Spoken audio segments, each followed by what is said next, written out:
This is practice set 2 of tutorial first. यह tutorial first का practice set 2 है।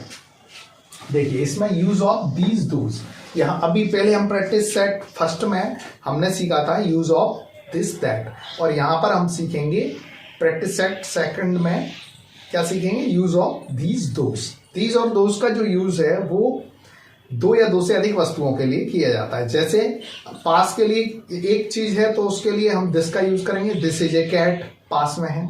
दूर है वही कैट या दूर है तो दैट इज ए कैट, एक कैट है। तो अगर कैट्स दो या दो से अधिक हैं तो कैट से कैट्स हो जाएंगी, है ना, बिल्लियां हो जाएंगी, और वो हो जाएगा दीज आर कैट्स, ये बिल्लियां हैं पास में है तो, और दूर के लिए हो जाएगा दोज आर कैट्स, वो बिल्लियां हैं।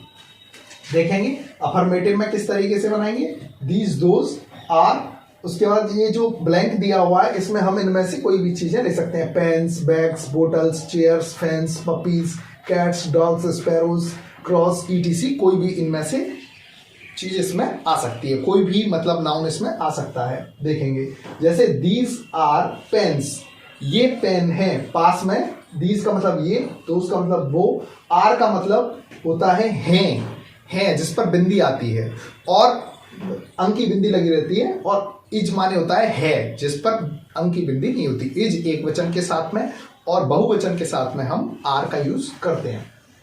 ओके, तो दीज आर पेन्स, ये पेन है। दीज आर बैग्स, ये बैग है। दीज आर बोटल्स, ये बोटल्स हैं। दीज आर चेयर्स, ये चेयर हैं, कुर्सियां हैं। वैसे ही दोज का यूज करके देखें, दोज आर फैंस, वो पंखे हैं। दोज आर पपीज, वो पिल्ले हैं। दोज आर कैट्स, वो बिल्लियां हैं, और दोज आर डॉग्स, वो कुत्ते हैं। ओके, वैसे ही ये हमने समझ लिया है। उसी प्रकार से अब हम नेगेटिव सेंटेंस दीज और दोज के नेगेटिव सेंटेंस कैसे बनते हैं।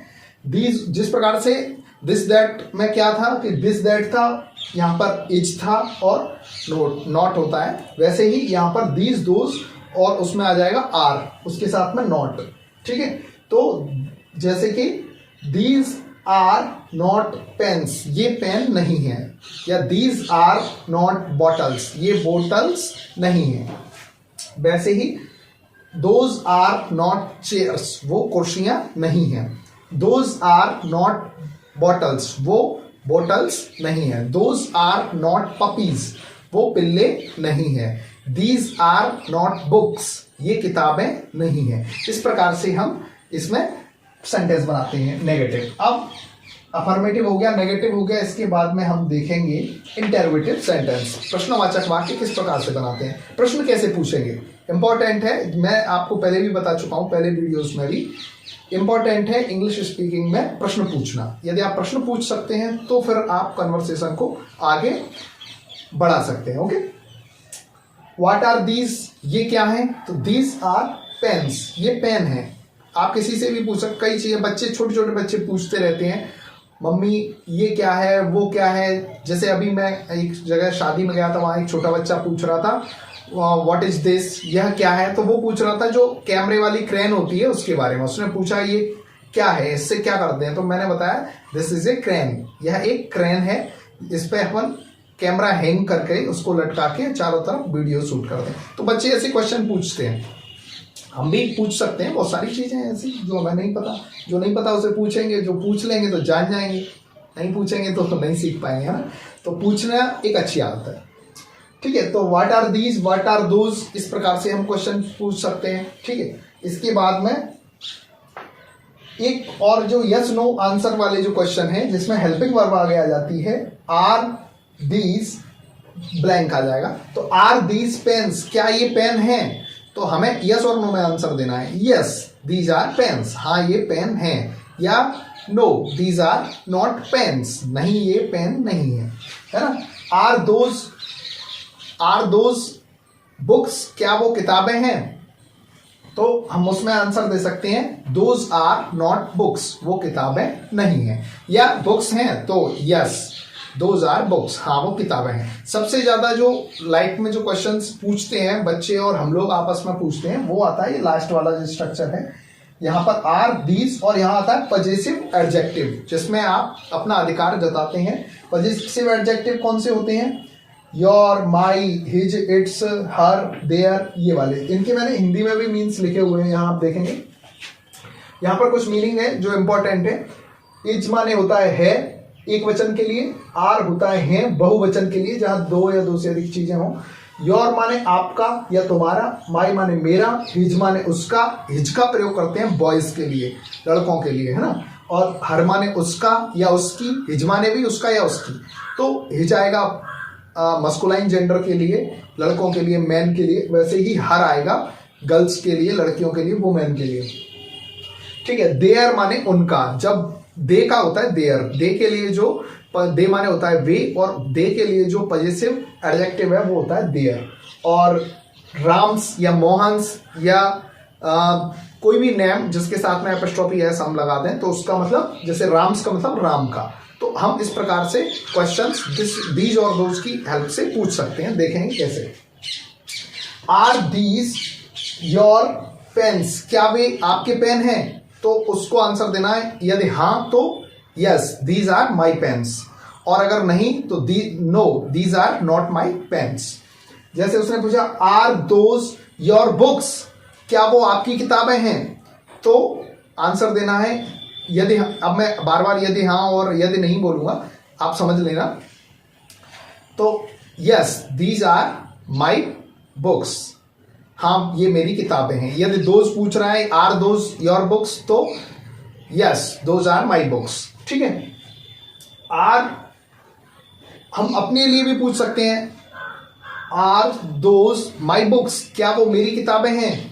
Yes these are your books, हाँ ये आपकी किताबें हैं। तो ये योर और माई वगैरह यह आंसर और क्वेश्चन के अकॉर्डिंग अपने हिसाब से चेंज हो जाता है। ठीक है। जैसे मैंने पूछा इज दिस माई प्लेस, क्या यह मेरा स्थान है? तो सामने वाला जो आंसर करेगा yes this is your place, हाँ यह आपका स्थान है। तो मेरा जो मेरा है वो उसके लिए आपका हो जाता है, और मेरे लिए जो आपका है वह सामने वाले के लिए मेरा हो जाता है। ये तो आप समझ ही रहे हैं, बहुत इंटेलिजेंट हैं सभी जो दर्शक हैं जो अब तक आप वीडियो देख रहे हो, इसका मतलब यू आर इंटरेस्टेड। और यदि आप अब तक वीडियो पर बने हुए हो तो आई एम 100% श्योर आप पक्का इंग्लिश बोलना सीख जाओगे। Okay, I will help you as much as possible, जो भी मैं कर सकूंगा आपके लिए करूंगा। और भी इसमें देखिए, आर दीज हिज बुक्स, क्या यह उसकी किताबें हैं? क्या ये उसकी किताबें हैं? तो सामने वाला आंसर देगा ही और शी इट, ये होते हैं थर्ड पर्सन, ये कभी आंसर नहीं देते। या तो मैं आंसर दूंगा या हम आंसर देंगे, फर्स्ट पर्सन बोलता है, सेकंड पर्सन सुनता है। तो आर दीज हर बुक्स, तो सेकंड पर्सन यू है, वो आंसर देगा yes these are her books, हाँ ये उसकी किताबें हैं। तो इस प्रकार से इन सेंटेंसों के माध्यम से, इस स्ट्रक्चर्स के माध्यम से आप काफी सेंटेंस अपने कॉपी में बनाइए, यहां पर से लिख करके, और फिर उनकी बोल करके प्रैक्टिस कीजिए। आपको इंग्लिश बोलना धीरे धीरे स्टेप बाय स्टेप हम इसी प्रकार से ट्यूटोरियल्स की प्रैक्टिस करेंगे और सीखेंगे। ओके, एक बार और कर लेते हैं। एक बार देखिए, दीज आर पेन्स, ये पेन है। दोज आर बुक्स, वो किताबें हैं। दोज आर बॉटल्स, वो बोतलें हैं। ठीक है, दूर के लिए दोज, पास के लिए दीज, जब बहुवचन में चीजें हैं। Okay, these are not pens, ये पेन नहीं है।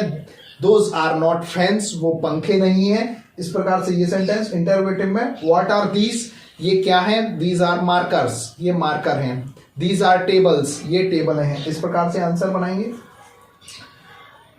आर दीज, अब इसमें जब यस और नो में आंसर देना है।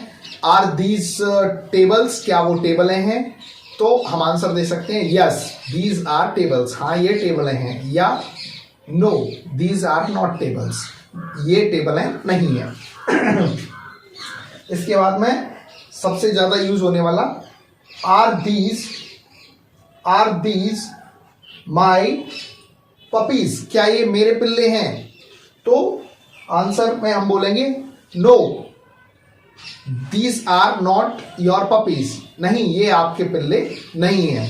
Okay, are those my cats, क्या वो मेरी बिल्लियां हैं? तो आंसर में yes these are your cats, हाँ ये आपकी बिल्लियां हैं। ओके, और मोस्टली स्कूल में बच्चे भी एक दूसरे से इस प्रकार से चीजें पूछ सकते हैं, आर दीज योर बुक्स, क्या ये आपकी किताबें हैं, yes these are my books, हाँ ये मेरी किताबें हैं। आर दोज योर चेयर्स, क्या वो आपकी चेयर हैं, yes those are my chairs, हाँ वो मेरी चेयर। तो इस प्रकार से आप इसकी प्रैक्टिस करें, बिल्कुल हिचकिचाए नहीं, बिल्कुल डरने की जरूरत नहीं है आपको, और धीरे धीरे आप जब स्टेप बाय स्टेप, सीखने की जो प्रोसेस है वो स्टेप बाय स्टेप है, जिसमें हमने जैसे अब ये ट्यूटोरियल फर्स्ट में हमने दिस दैट दीज दोज का प्रयोग सीखा, प्रैक्टिस सेट 1 में हमने दिस और दैट को कैसे यूज करना है वो सीखा, अब प्रैक्टिस सेट 2 में हमने दीज और दोज को कैसे यूज करना है वो सीखेंगे। इसके बाद ट्यूटोरियल सेकंड में एक नई यूज के साथ में हम नेक्स्ट वीडियो में जल्दी ही मिलेंगे। Thank you very much.